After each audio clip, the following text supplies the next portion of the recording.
to the Arkansans for the Arts District 8 focus group. And for those of you that are not entirely familiar with the arts districts are different than legislative districts.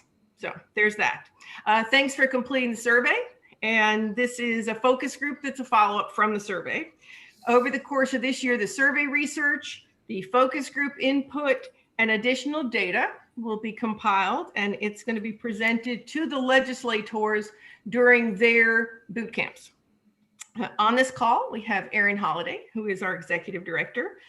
We may be having Mary Ross Taylor and Bill Moss joining us from our board. We have Jason Nieder with us. He is our tech guy and research. For some housekeeping details, Sandy Martin is going to kind of get us all on the same page, and she is our film guru, data cruncher, and chair of Arkansans for the Arts. Take it away, Sandy. Thank you. Again, to echo Lenore, thank you all for participating. We are very excited about this project. Think it's very important for Arkansas and for each one of you.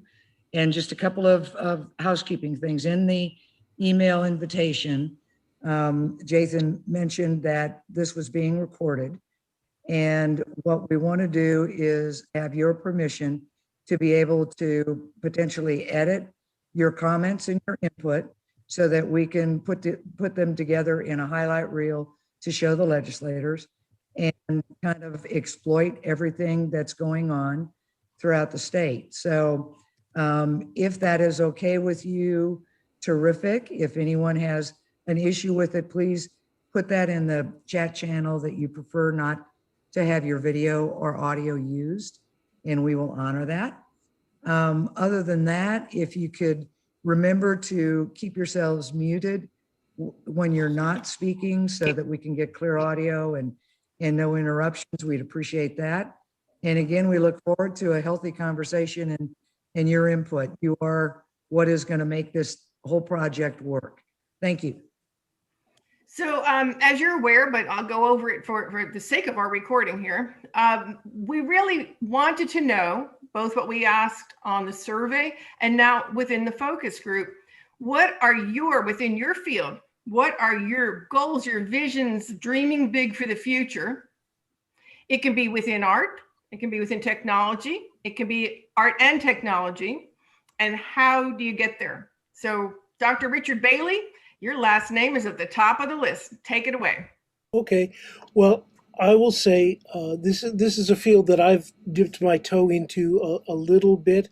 The things that really interest me and started to interest me back in the 1990s when I was involved with the computer music lab in Buffalo, New York, was the ability for computers to analyze input, whether that be sound, visual, gestural items, things like that, through sensors, microphones, whichever, and through logic programming and things like that, make decisions, if you will, about how to respond.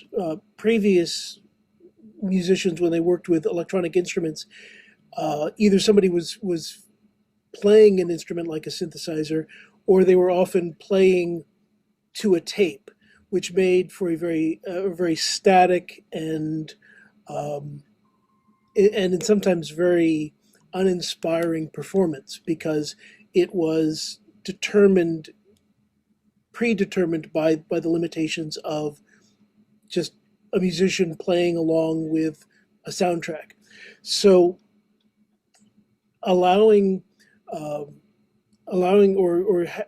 once computers had the ability to read input from the external world, and again, that could be somebody playing an instrument or somebody dancing within a field, a sensor field, or biometric sensors on everything from plants to people, you could use that data to then control the production of either light and sound displays, installations, that sort of thing, or you could use that to determine how the computer was going to perform its part of the musical composition.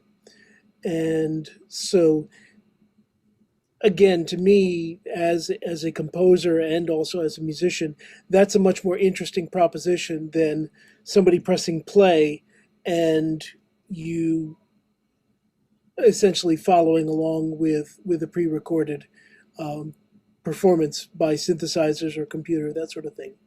So again, it's something that I will be the first to admit there are people who have a lot more experience with that than I do, but it's something that I have kind of kept somewhat aware of and as I said, experimented with from time to time. Wow. Well, you left me in the dust on that one, I can tell you that, but that's why I knew you need to be on this phone call. And what we're going to do after we zip through our alphabet is we're going to loop back to some of this really rich material for some stuff that hopefully at least even I can comprehend before it's completely out of my league. Troy, you have done both teaching art, etc., and you're currently East at Whitehall. Which hat do you want to wear?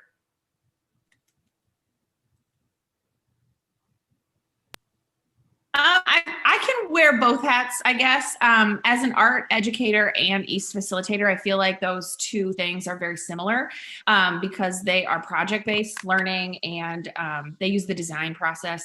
So I feel like whether I'm talking about art or technology, art and technology together just makes sense to me.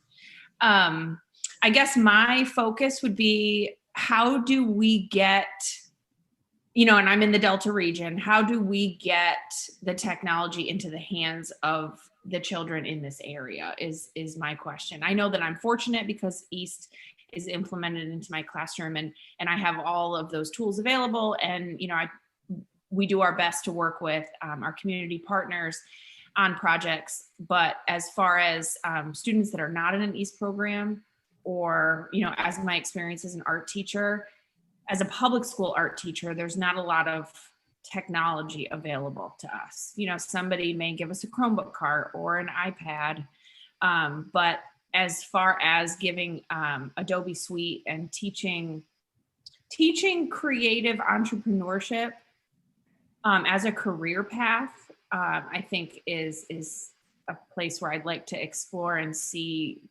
something happen, because I think in terms of public education, we tend to teach kids that you can be a fine artist and that's it. And there are so many other careers available. And so I'd like to explore how we can teach more technology-based arts career paths. Excellent. Well, that's a pretty good time to pitch it to Mildred. So hi, everyone. I right now wear a few hats. So the main hat that I wear is I'm the executive director of the Generator, which is an innovation hub powered by Go Forward Palm Bluff. Our focus is entrepreneurship and digital skills. I'm also on the East Initiative Board. I'm also on the Arkansas Arts Council. I'm also on the steering committee of the Arkansas STEM ecosystem. And so those are a few of the hats that I wear. I also work with the Women's Foundation of Arkansas to find ways of empowering women across the state of Arkansas on different endeavors.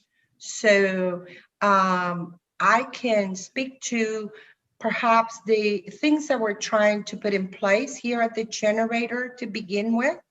And that is entrepreneurship. And so we're agnostic on who we teach entrepreneurship with and to, and who we work with as entrepreneurs. So I work with entrepreneurs one-on-one to see if their ideas are viable or possible. What do they need to implement and put in place those ideas and create businesses? And it really doesn't matter to me what their idea is, whether it's tech, Main Street, art, and everything in between, and everything combined sometimes, right? So I have musicians that come to me and said, I want to create this business with this music thing. And so we work on that. We work on the business side of things. So I am not here to teach anybody anything artistic because that is really above my pay grade. I am probably the least artistic people in this group. So, person in this group. So, as far as the digital skills, what we know and what the research has shown for Pine Bluff and Southeast Arkansas is that the digital skills are very low. So we are trying to change that a little bit, as little or as much as we can.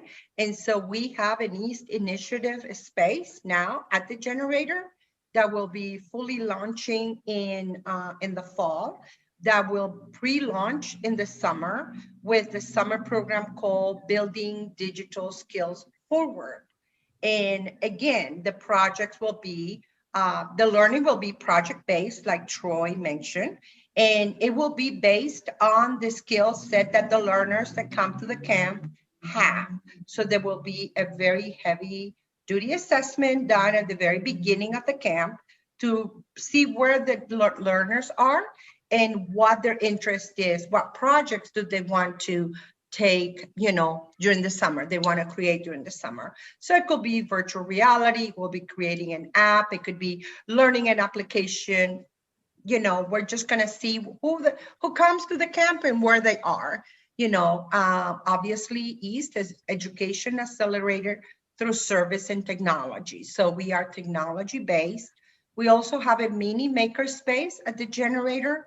And we work with a lot of creatives that come through and want to make things and need a CNC router or a laser engraver or 3D printers to make, build their creations to life, right? So we have a jeweler that works at the generator, and she comes in and she creates little things in the 3D printer or the laser engraver, for their jewelry creation. And different people come through the maker space. We have caterers, we have people who just like technology and want to play with the tools. I mean, it just depends. So for us, using the generator as a platform to really raise the level of digital skills, and then trying to bring that across to the entrepreneurship space. So right now we're finishing an entrepreneurship class. It was a 12-week program that will be finishing next week, will be the last week, in where we have different entrepreneurs coming through to learn business fundamentals and how to either grow or start their business. So why is technology important to us, especially broadband? And I'm not going to get in my soapbox about broadband. But it is important because it is scalable. So what technology brings to the market is the scalability, right? If you create a technology-based business, that's very scalable. And if you bring technology to Main Street businesses, they can become very scalable. Like take a retail store, ladies' boutique, right?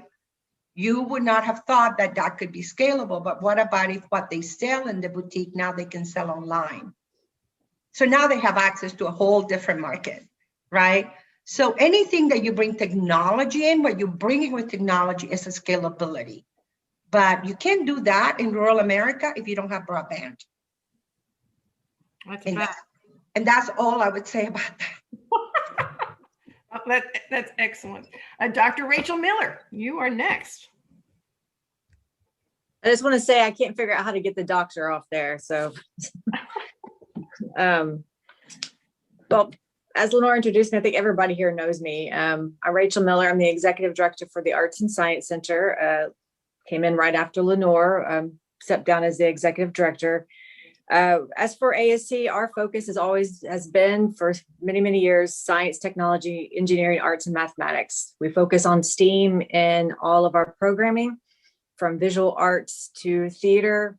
And we also have a STEAM studio that mainly focuses on K through 12, but we have our audience is mainly K through 9th grade. It's usually that's the group of students that come through that work in our STEAM studio. What we are currently focusing on is that, I'm sorry, I'm like looking at the chat box while it's popping out. I got distracted. What we're currently focused on is that we are expanding our campus. We now have 2 new facilities, Art Space on Main and Artworks. And the purpose of the Art Space on Main in particular, is to provide more space, more opportunity for the community as well as the Southeast region to participate in workshops with people that are in the creative industries, and to specifically introduce to our students, younger students, what that ecosystem looks like and who is all part of that. Besides, like, as Troy mentioned, you always think about fine arts, and we're trying to go past the artist and look at the system that supports the artist, all the different industries and careers and whatnot. And we like to focus on how the visual arts and tech intersect. And so one of the things that I'm currently developing is bringing in visiting artists that use technology in their artwork. So students can actually participate with the artists in the studio and see how they're incorporating whatever technology, whether it's computer software, 3D insertions, whatever it might be. And that also includes, our recent collaboration with CART, that's with the welding tech students, showing how welding is a form of creative industry, that it's, that's a technology that intersects with the creative, the artwork and creativity and whatnot as an artist. And so the whole point is to try to show students, young people, sort of a basic introduction, because we have so many other resources within our community that sort of support an individual, especially a young person, as they go up in grades and as they go up as individuals seeking out careers and wanting to be an entrepreneur. So we kind of focus on the younger students and sort of give them an introduction in a non-traditional setting of how the visual arts intersect with tech. And our biggest thing, as I mentioned, just to reiterate, is that we're trying to bring in visiting artists that use technology in their artwork, whether it's music, theater, poetry, whatever it might be, and expose students to that new field of creativity and exploration. Wow. I mean, we've got such great stuff going on here. I'm going to next cue up Tom Richard. For some of you may not know him, he is Department Chair of Art at University of Arkansas at Monticello. Take it away, Tom. Hello. Yeah, I've listed a couple of things down, and mainly broken down into 3 different categories, just kind of as my roles exist. Kind of the first, as an educator, way back when the online craze started with classes, I've taught art appreciation and art history classes online. One thing, however, that happened with COVID last spring is that we were, all forced to go online, even in studio classes, and that created a numerous challenges, especially based upon the lack of a broadband to our students in our region, and how that was a real challenge to the classes, especially having to switch right at the spring very fast with just a month and a half left of the classes without any, forewarning or kind of immense, planning of being able to do that. But I also teach digital photography classes. We teach graphic design courses at UAM that just recently began a few years ago. Just received a grant to build a lab there because, our students, again, had difficult having access to technology away from the campus. We want to branch those classes out eventually to include, web design, animation, and those kind of things. Another thing as an educator that really technology was super beneficial with was this spring, I think I participated in probably about 6 different state shows that were all either held through group judging through Zoom or web-based kind of judging and voting. And my second hat at UAM as gallery director, viewed technology to in the past to mainly just promote exhibitions and use it as a PR tool. But this past spring, I actually planned and implemented the first kind of virtual exhibition, which had some good things happen, had some kind of shortcomings happen to it also. As an artist, I've had to participate in not only, and I'm a very traditional, not traditional, but I work in a traditional field of painting and drawing. I don't really use technology in the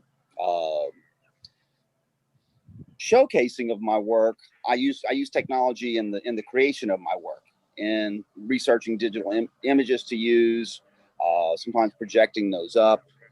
I've also used technology to develop, websites and promotion of my work, and also, inventory and record keeping, and just kind of traditional, supporting the traditional kind of business of being an artist. Keeping up with contacts.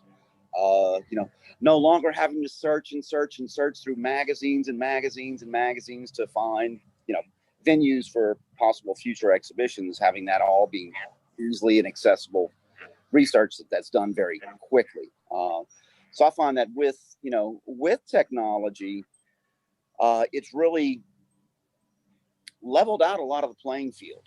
And I think we'll kind of continue to do so in relation to the arts, of not having to be in a, succinct metropolitan urban area where the arts district is in one, geographic location, and you have to physically be there in order to participate at a national, even international level. So now it can be done from my back porch here in Arkansas instead of having to go to New York City to make sure that it gets noticed and seen and done. Wow. Well, excellent. Thank you. Actually, that rural aspects come up a number of times. We can loop back to that. And Sheri Story, with your tourism hat on, I'm sure. Absolutely, yes. I'm Sheri Story. I'm the director for the Pine Bluff Advertising and Promotion Commission, which is the governing body for Explore Pine Bluff. Basically, we are the tourism department for the city. I would like, as Troy mentioned, she would like to see technology become available, be brought into the hands of the children in the schools. I would like to see technology to be put into the hands of our visitors in Pine Bluff. And this could be everything from interactive exhibits at our museums and attractions, interactive touchscreen kiosks in our information center. I would love to see perhaps even a digital technology, using digital technology to create a video wall, maybe 1 or 2 walls in the city of Pine Bluff to use as big changing canvases for our storytelling and the arts that we're trying to develop.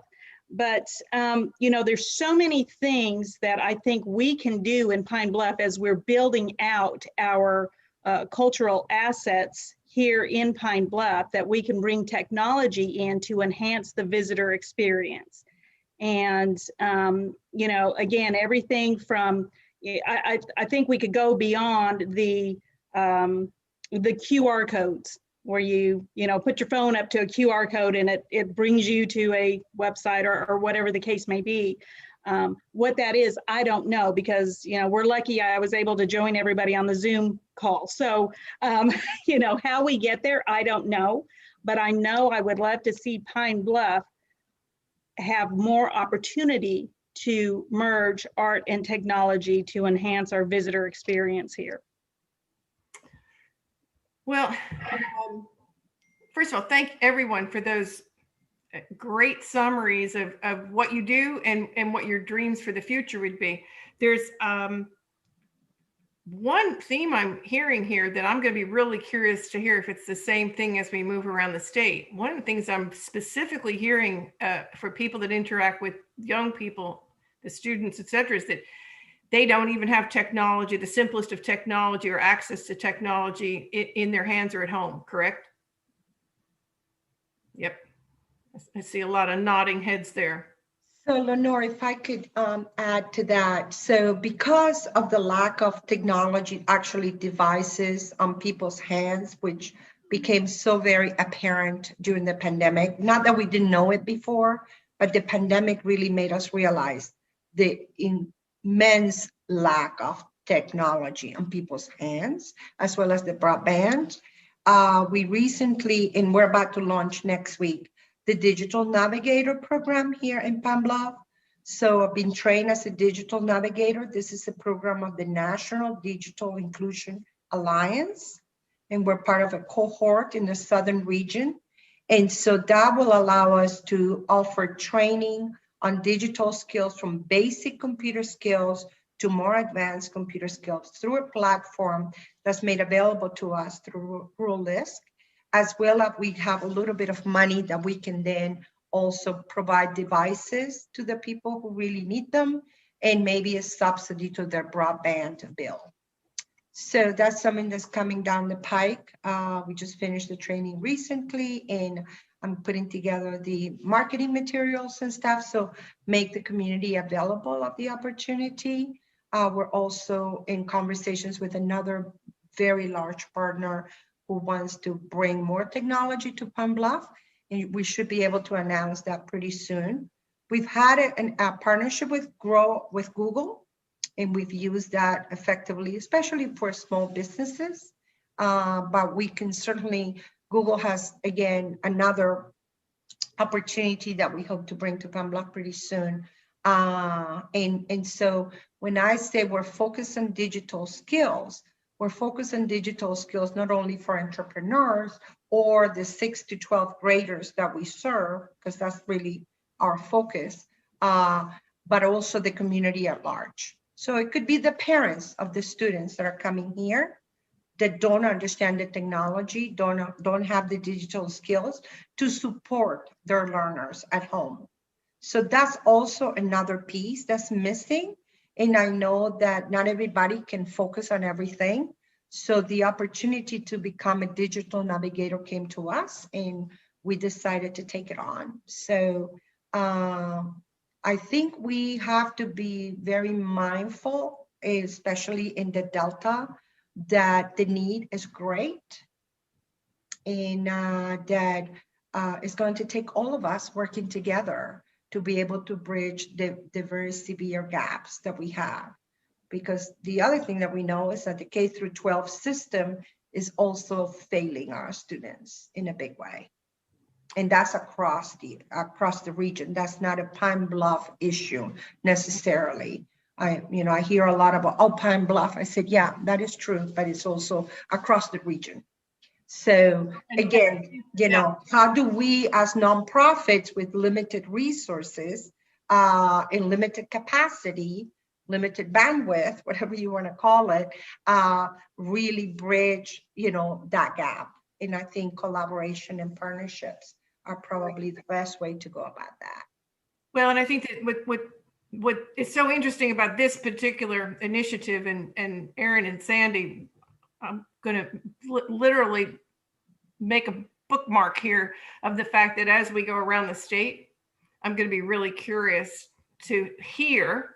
I don't want to seed the idea first, but I'm going to be curious to hear if the same thing as far as actual lack of equipment comes up and resonates as strongly. So we will definitely keep a pulse on that. And as I said earlier, all of this information is going to be making it back into the report, and the report's going to be going to everybody. And I know that in the past, a lot of reports have sat on a shelf. The difference you have here is that people are going to be connected all throughout the state. And so it isn't just a bunch of paper sitting on a shelf. It's all of you. And I'm going to then segue into the next question that I would have. So let's, for a moment, say that broadband is solved, since all of the grand poobahs are telling us that it will be. We will take a moment and say, okay, yes, we're going to believe you. And I'm also going to play a bit of a fairy godmother here and say, well, if money was no object, because of course it's an object. We know this. And as you know, the report's going to say, come on, money is the main object. But after that, so you have broadband and money is not the issue. You've heard each other today. You know what your hopes and dreams are that you've brought to this or wish could happen for the future. So if you were interacting with the other people that are in your region with what you've heard today, what poof presto would that look like for any one of you? Jump in there.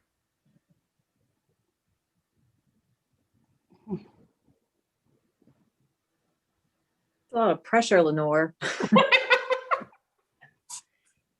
Just from the arts end, I mean, I can definitely see the Arts and Science Center collaborating with everybody on this call. When working with Sheri on a digital canvas, I think that's an amazing idea. Working with Mildred on how to, get the students that she works with and the students that we work with and figure out how that we're able to provide non-traditional tech experiences for these students. We know that they're not really getting that, even though Troy is working at East Lab. Not every student has access to an East Lab. Whitehall is an exception. So I think it'd be an awesome opportunity to find ways outside the classroom that we can connect the K through 12 students to non-traditional forms of technology and those experiences. I love working with Troy with the East Lab projects we've come up with so far. Of this year, they kind of sucked because of COVID. We've had some really good ideas of how to incorporate our K through 12 programs with technology, but also incorporate them with the community. We talked to Explore Pine Bluff about incorporating them into that Smithsonian project, the YES project, which was technology, visual arts, and tourism all put together in a project that was with Pine Bluff High School and Whitehall East Lab students. And Dr. Bailey, I always just love your ideas about music and technology. And it goes back to the idea of, concept of bringing in visiting artists that are using technology in their artwork. I would love to tap your brain and to be able to see how we can provide some out of campus community projects or community opportunities for anybody to have access to an artist, a musician who's using technology in their compositions. And I've already talked to Tom many times about how we can expand our outreach through Southeast Arkansas and hitting those bigger communities throughout the region, and Monticello is one of them. And I'm so happy to hear about the different digital focus classes that Monticello is now offering their students. Yeah, so I'm going to echo Rachel. I think, for us at the generator, because we are focused on digital skills, we will have a space that will be offered to the whole community, including the K through 12 school districts in the area. I know Whitehall is well set up with East Initiative, but obviously, we don't exclude anybody from the region. So, but, we hope that the Pine Bluff School District that doesn't have one will engage with us. And Watson Chapel School District only has one, and, they have elementary and others that, they can bring here, and same with Dollarway. So that will be a piece, but it's going to be offered as an after school program anyway. So anybody can connect with us and use the e-space. We have an education programs coordinator who is getting ready to be trained as an EAST facilitator.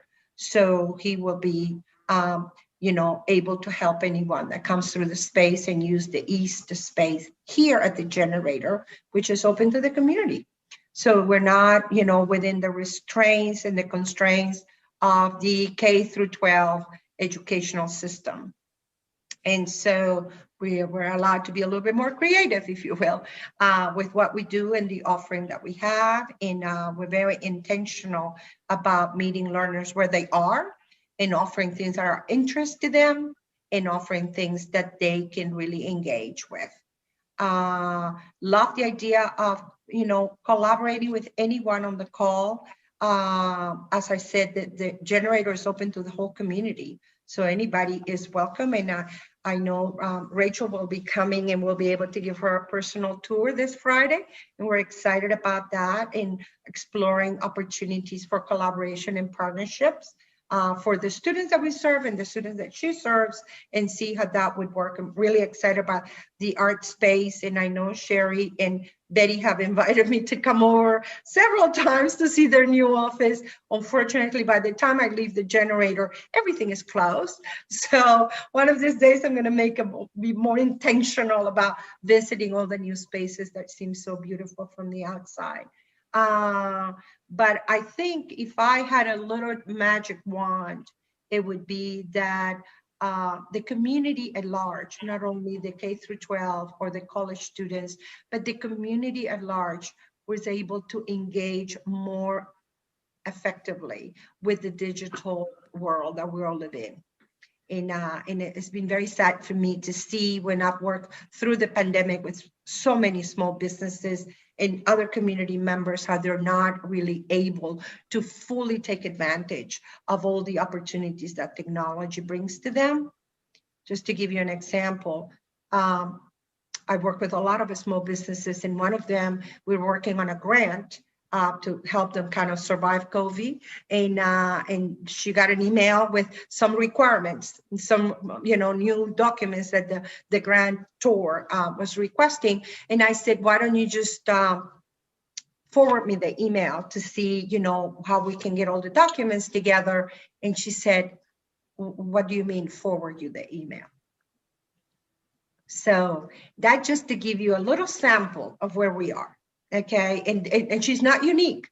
I'm not putting her as an example of a unique case. I'm putting her as an example of a lot of people don't know how to upload a document, PDF a document, download a document, things that we all take for granted because we do it on a daily basis in our work, in our lives, do a Google search. I mean, you wouldn't think that there are people in this day and age that do not know how to do a Google search. I can tell you for a fact that there are many people in this community that do not know how to do a Google search. So how do we really move the economy forward when we have so many people in our communities that cannot fully engage in the real world that we live in, which is a digital world? Wow.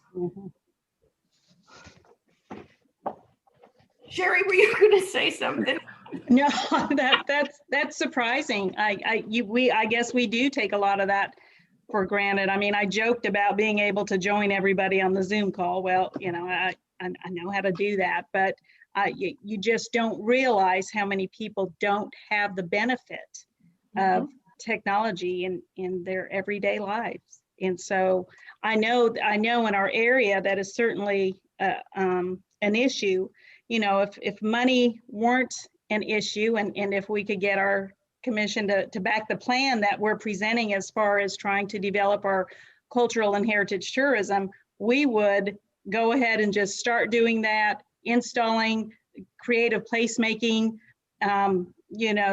areas, signs, murals, all of that, if money were not an issue. And again, combining technology with that, making that experience for both our residents and our visitors, making it that an experience and not just going up and reading, a little plaque that's next to a mural or a sign or something, but really being able to engage people and telling the story of our history and what we're trying to do to really put Pine Bluff's heritage and culture out there. So, but I know definitely what we're trying to do, money is a huge, which it always is for everybody, but just trying to figure out how we're going to fund phase 1, which is only 3 components of this 18 component plan. So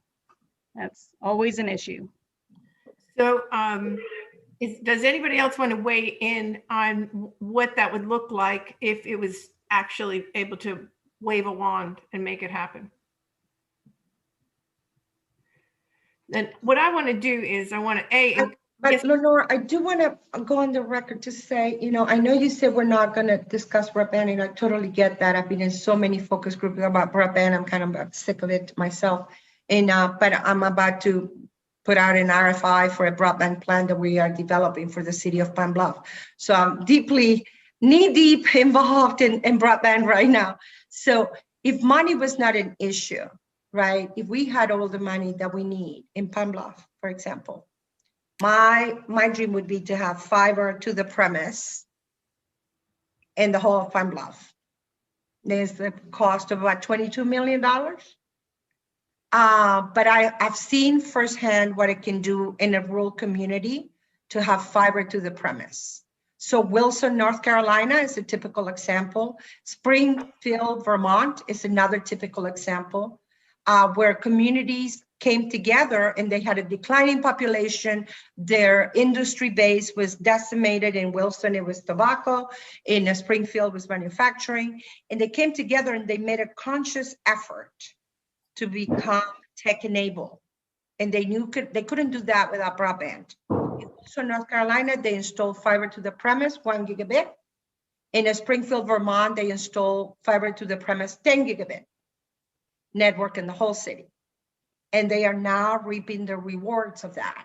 Because a lot of creatives who use technology, which is most of the people, have moved to those areas from the large cities in New York or in other areas in North Carolina to be in those cities. So again, if we're talking arts and we're talking technology and we're talking creative economy, we cannot not say something about that. I'd like to also add something real quick. Some of the links that I posted there refer to something. We often think of maker spaces as places where people are creating things in 3 dimensions and physical things, but there are communities where essentially musical maker spaces are being developed, where small little sound labs are available at either a public library or at some other community center, where someone with a relatively small amount of training can just go in and experiment and create and record their musical outputs. And so it's not just about, obviously a great sort of black box space with projection and things for guest artists to come and present their work and to interact with the community is something that I would envision as well. But also smaller, again, little musical maker spaces are something that we could consider as well. Dr. Bailey, we actually have a couple here in Palm Bluff, one at the new library and one at the newly renovated Palm Bluff Community Center. So we were going to put one here at the generator, but once we discussed the library plans and then the renovation of the Palm Bluff Community Center, and they were already had that in their plans, we decided not to pursue ours because we figure, we needed to try those 2 and see if those would work and how they would work. And then maybe later on we can amplify their efforts and supplement their efforts. But right now we actually have 2 small ones that I think, to your point, is a great benefit and a great addition to the city. I had heard about the one at the library. I was not familiar with the other. So yeah, the Palm Bluff Community Center was recently renovated and they've included a music lab. Okay. Dr. Bailey, I saw the links that you sent out. So these synth libraries, do they create an archive of what people are creating in these sound labs and make those accessible like virtually to the rest of the community? I don't know that they are. I know that some of the artists, some of the I've seen videos that some young people have posted, documenting their work they've done in those spaces. I don't know what the sort of the permissions issue might be for that, but because they're a community resource, but I think they're used more as a personal space for someone to do their own work, and they may not necessarily want to share that right off the bat. But that would be something I need to research. Because we know the new facility, Artworks on Main, there is a black box theater, and that would be a really cool collaboration to have some digital music with a digital artist in that space. But if I had unlimited funds, dreaming here, I would have a fellowship. I would have an art and tech fellowship where we bring artists from across the state, from Arkansas, but outside of the region, outside of the United States, to come in and do community workshops as a part of a fellowship program. So the fellowship would be funded by some sort of endowment. And I think when it comes to Pine Bluff and the southeast region of the state, it is really receptive to the concept or the idea of working with artists within their community and taking those artists and finding a way that they can cross over into the classroom. And it's a lot of work, especially when you have a small organization of like 8 people trying to figure out how to bring in lots of teaching artists that can work in the classroom, but also be working out of your facility, having regular community interaction. So to be able to have an established fellowship with make it an art tech fellowship that it funds or provides a stipend for artists to come into the community and provide that type of engagement would be ideal, would be awesome. Well, and Tom, were you going to jump in there with something? I was going to second that, just in relation to, the idea of workshop or even, or even training, just being in higher ed and knowing numerous people throughout the different areas, locations, of the United States. And especially when COVID switched and everything had to shift to online, friends of mine at other institutions, they had an immense, much more support than we had. Not because we weren't being supported by our institution, but just because they had the monetary support and the tech ability to be able to have that, and hired individuals to come in and do workshops on how to transition fast. And just that notion, I really like Rachel's idea of having fellowships, to have individuals come and do, workshop or do training to see what's available and what can happen. Just as a visual artist, I have a hard time, just making my own work, much less imagining what it could be if there were this other component added to it. And so I really think that's a great need, not only of training of the community on how to use technology, but training of people of how to access that technology and bring it to the community.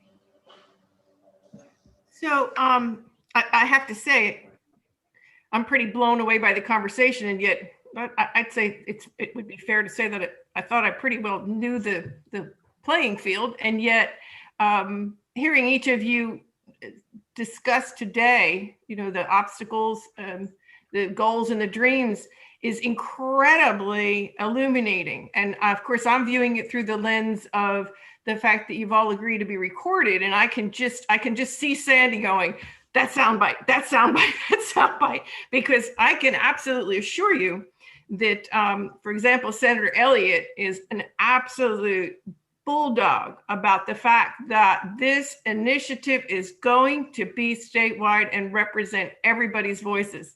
And thank you so much for taking your time today. Bye-bye.